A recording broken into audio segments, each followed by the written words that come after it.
And President and Vice Chancellor, University of Technology, Jaipur, is also with us. Professor Rashmi Jain, appreciate you being here with us.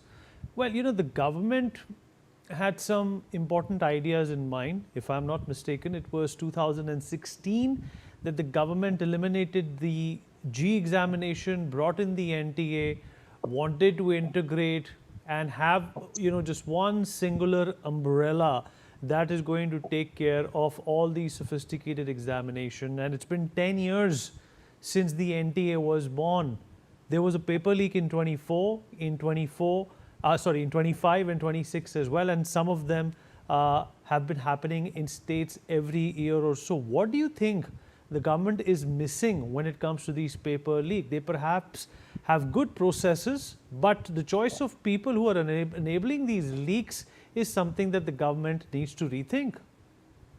Yeah, so somewhere, thank you for giving me this opportunity. Somewhere down the line, I feel that, even despite the best intentions of the government, we are still facing this problem. And one of the reasons is that the appointments are mostly political appointments, or they are guided by political power.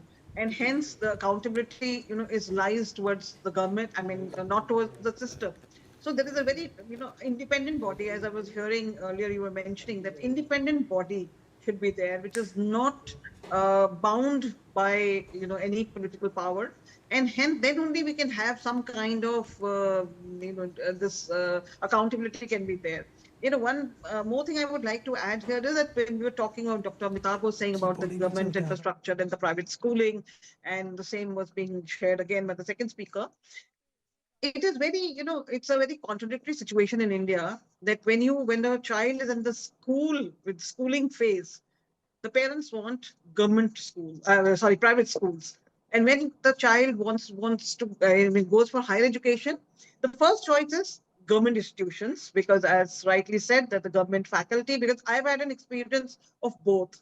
I was with a state university till last year, and this year with a private institution, and I'm looking at how both the mechanisms work.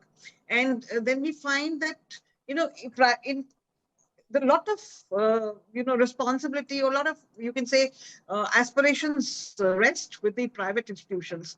Because when a person is paying through the nose for a private education, he or she also expects the outcome.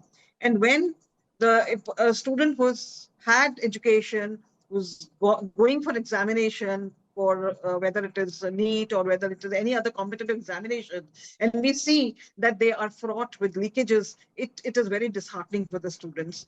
And then the accountability shifts to the government, because it is the government which is organizing all these examinations. We also need to talk about that. Ma'am, we also need to focus on the fact that education has become a business model for private schools. It's no longer an education model, it's a business model, right? That's right.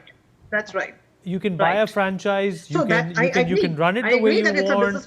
It's got nothing to do with education, it's just about money. No, I would not say that. I would not agree to that. There are institutions which are giving. No, of course, I'm not saying that for everybody. If it was just a business model, then the students will not go to private institutions at all.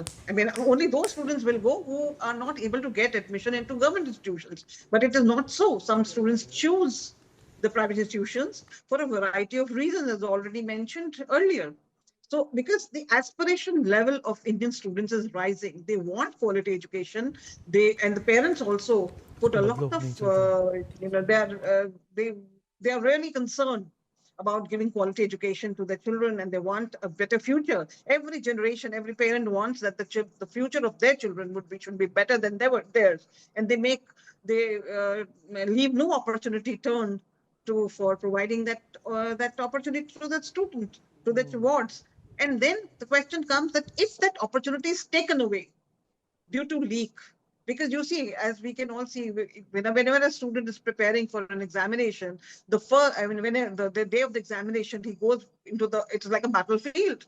And then he goes into the battlefield with full preparation. And if on returning, he or she finds that the paper has been leaked, and now again they have to go. So it is very depressing for the student. Word in from Dr. Avasthi as well. They will be, pardon? Let me also get a word.